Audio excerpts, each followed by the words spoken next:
You're listening to the Mid-Career GPS podcast, episode 96. Today, I need to talk to you about a part of your LinkedIn profile that honestly needs some attention. You have to scroll all the way to the bottom to find it, but it is something you cannot overlook. It's your recommendations.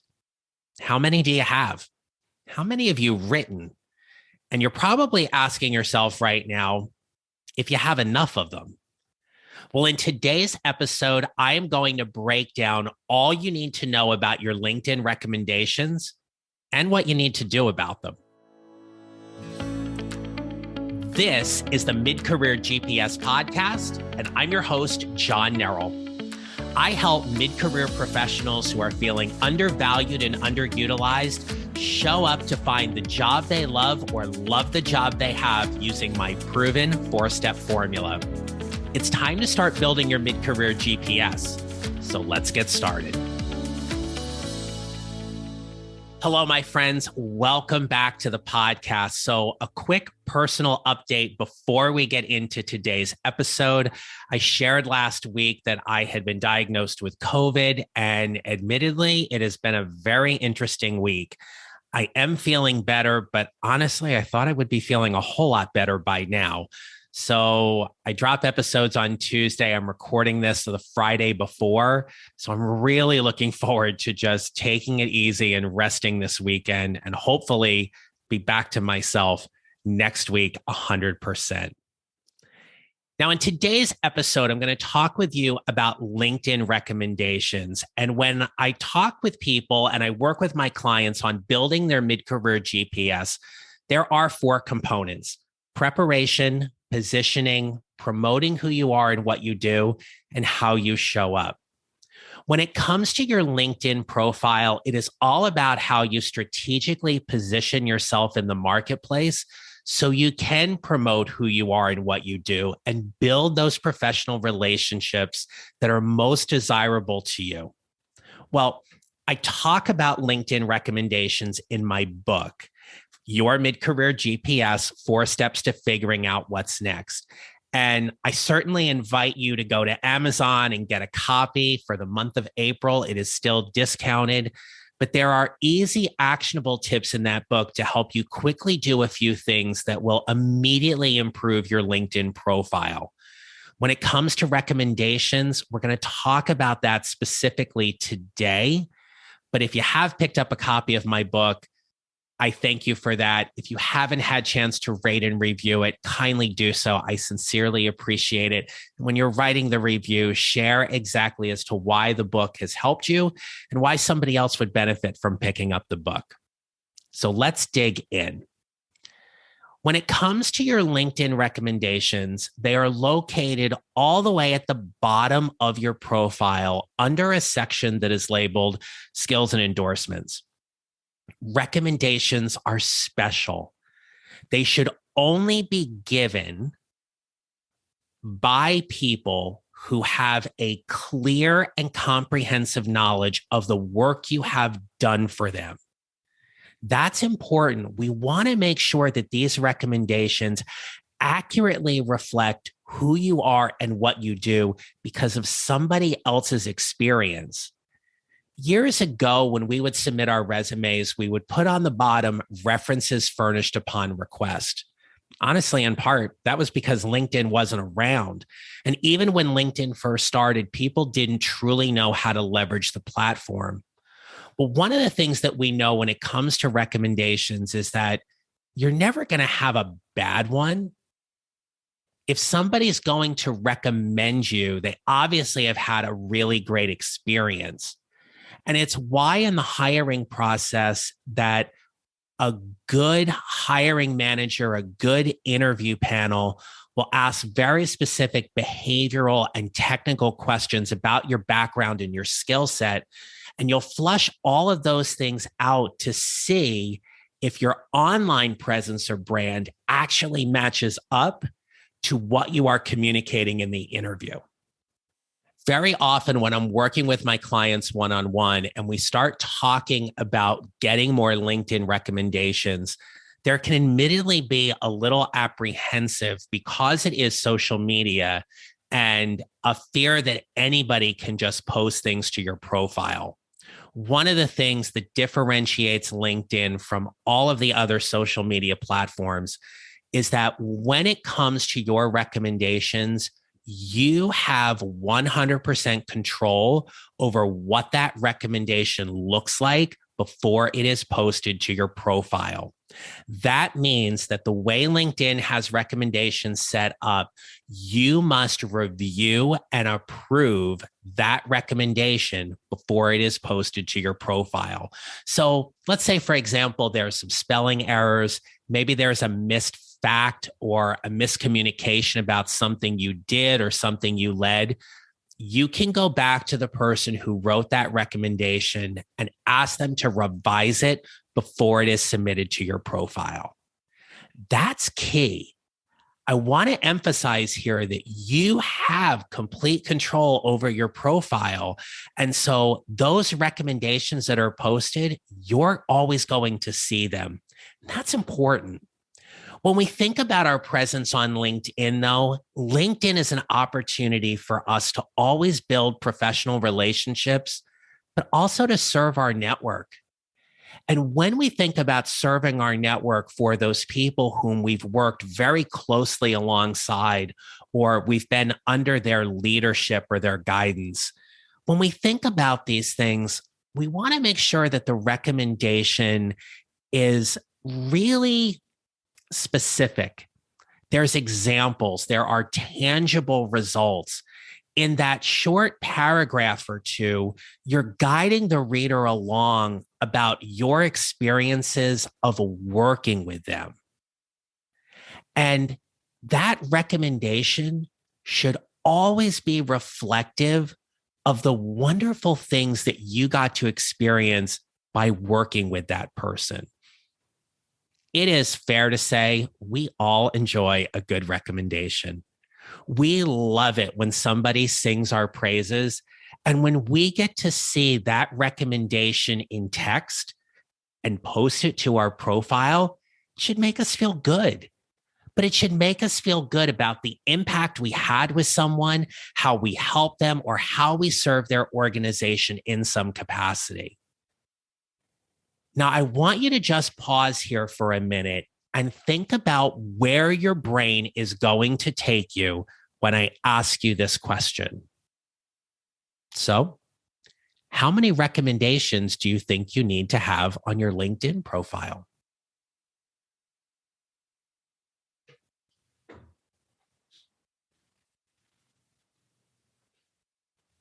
Got a number? Okay. Well, based on the current status or optimized presence of your LinkedIn profile, you may have none. You may have a handful. You may have a dozen. You may have dozens of dozens, right? The number of recommendations is important, but I'm also going to tell you that there isn't a set number. So think about what you would be thinking about somebody when you land on their profile and they don't have any recommendations. No one in their professional network has taken any time to write a recommendation for them. Or you see that they have a handful or two of recommendations, but they've never taken time to write a recommendation for somebody else. These are all things that when we think about your professional brand, we have to be mindful of, because anyone who comes into your network, they're going to take the time to scroll down. And if you are an active job seeker and your profile is public, or you have connected with a recruiter or someone at an organization you're looking to go work for, a good recruiter or hiring manager is going to take the time to go through your profile, and they're going to get down to those recommendations. And if there is one point I want to specifically drive home to you today, this is it. Good recruiters and good hiring managers will not only read what other people have written about you, they will also read what you have written about other people. That means the recommendations you've received, along with the recommendations you've been given, are vital to your presence, brand, and potential success in moving forward in that job hiring process. So, what exactly are they looking for? Well, when a recruiter or hiring manager is looking at the recommendations you've received, they're going to look for some common themes. What are the things that have stood out that other people have said about you?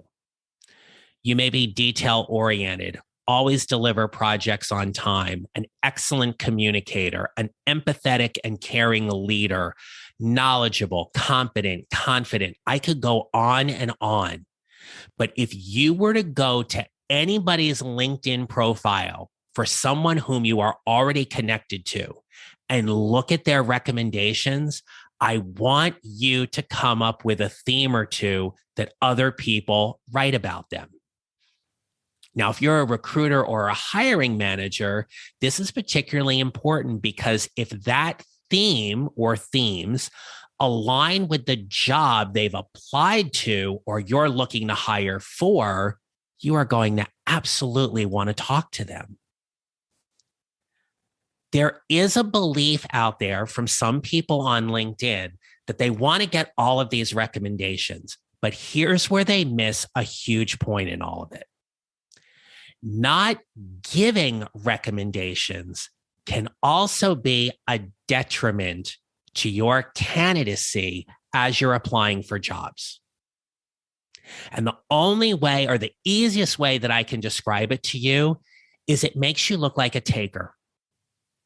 On a platform where it is all about giving and serving and building those relationships, if you haven't taken the time to write recommendations for other people, a good recruiter or hiring manager will question that because they're like, why haven't they done this?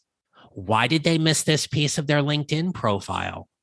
What does it say about them when they're willing to take, but they're not willing to give? Now, again, a good recruiter or hiring manager is going to take some time and scan through or read the recommendations you've given to other people. But here's where it's actually even more telling. You're going to write about the things that resonate for you. What are the things you value the most in working with somebody else or a leader you've had the opportunity to work for? What are those qualities that you're going to write about that will stand out and make somebody else take notice? As a coach, as a business owner, I would sincerely hope that anybody who is looking at connecting with me or even hiring me as their coach or a speaker would go to my LinkedIn profile and look at my recommendations and get an idea about the kind of professional and person I am. That's what they're there for. But I also want them to take a look at the ones that I've written as well. I'm going to give you an assignment or some homework for this episode. It's one that you can do with a little bit of time, but I guarantee you it is going to give you some immediate results. This exercise is inspired and comes from my friend Rhonda Schur, who is a LinkedIn expert. Rhonda was very kind enough to review the LinkedIn section of my book, Your Mid-Career GPS. She is a LinkedIn expert. She is known as your connections consultant. She's also known as the LinkedIn diva. Her last name is spelled S-H-E-R. If you are not connected with Rhonda, she posts some of the most amazing stuff on LinkedIn. So first thing is go connect with Rhonda. Secondly, this exercise is called Give 5 to Get 5. And here's how it works. You're going to pick 5 people in your network whom you are already connected to that you have specific detail and experience from working with them. You worked with them in the same organization. You worked on the same project. You were under their leadership. Whatever that may be, you are going to serve them by writing them a recommendation.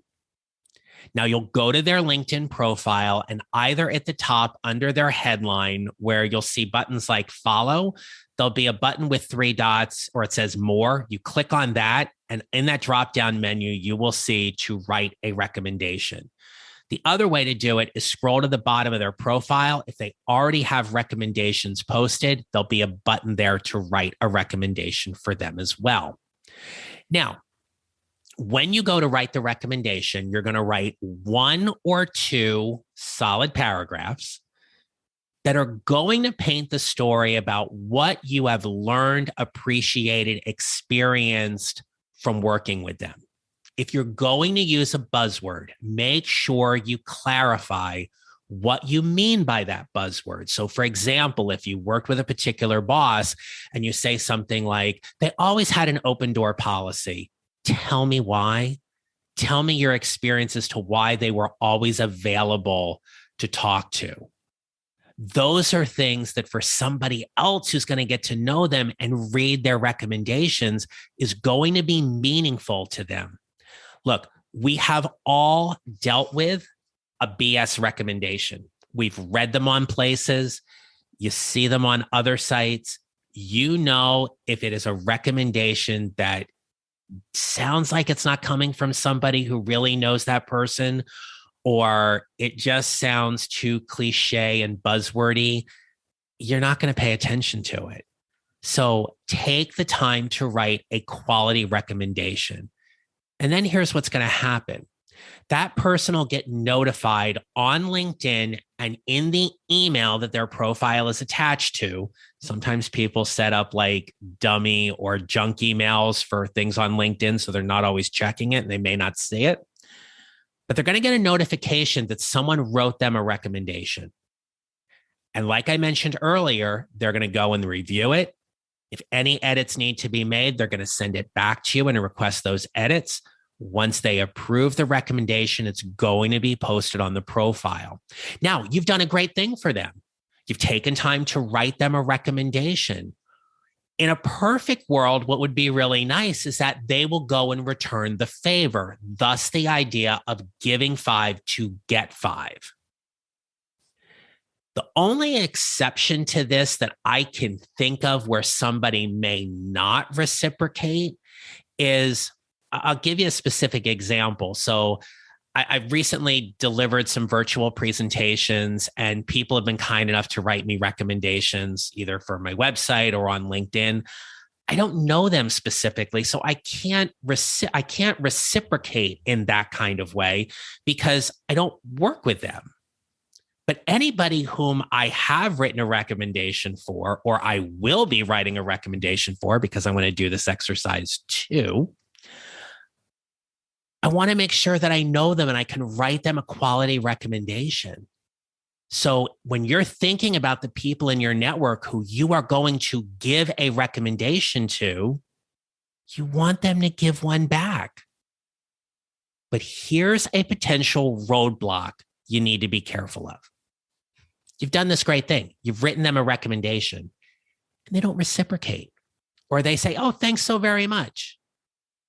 If you are an active job seeker, or if you are thinking you might be job seeking down the road, it is absolutely okay for you to go back to them and say, I'm so glad you enjoyed the recommendation I wrote for you.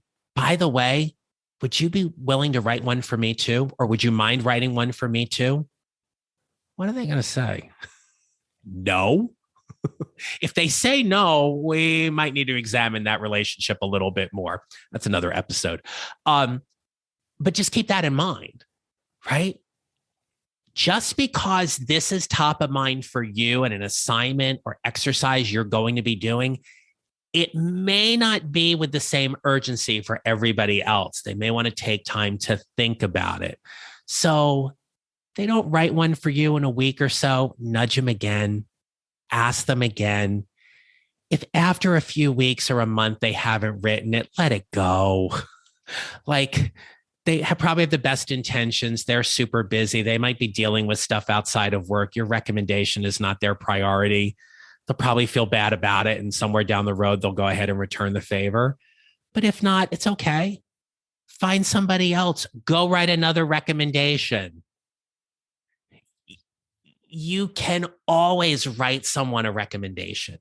You don't have to have the same number of received and given, but they should be close, right? If you're an active job seeker or you're a high performer who is looking to move into a new role, and let's say you have 10 recommendations you've received and you've given one, boost up the ones you've given. Get them to 7 or 8. A good recruiter hiring manager is going to look to see how you are serving on this platform and how you're contributing. So sometime over the next week, as you've listened to this episode, I just want you to give 5 to get 5. Pick 5 people in your network, write them a recommendation, and then hopefully you will get 5 back. And it's okay to follow up and ask for that too. That's okay. Recommendations are gold. They are a hidden gem in everything on LinkedIn. They tell you so much about the people you are connecting with because someone's taken the time to share part of their story with you. It is one of the most meaningful, intentional, and purposeful ways we can serve each other on LinkedIn. But again, only give a recommendation for somebody if you really know about their work and you can speak specifically and explicitly about it. Okay? All right, my friends, you have some work to do, as do I. But in the meantime, if you are not part of my private Facebook group, please come on over. It is called Your Mid-Career GPS. You can find it on Facebook.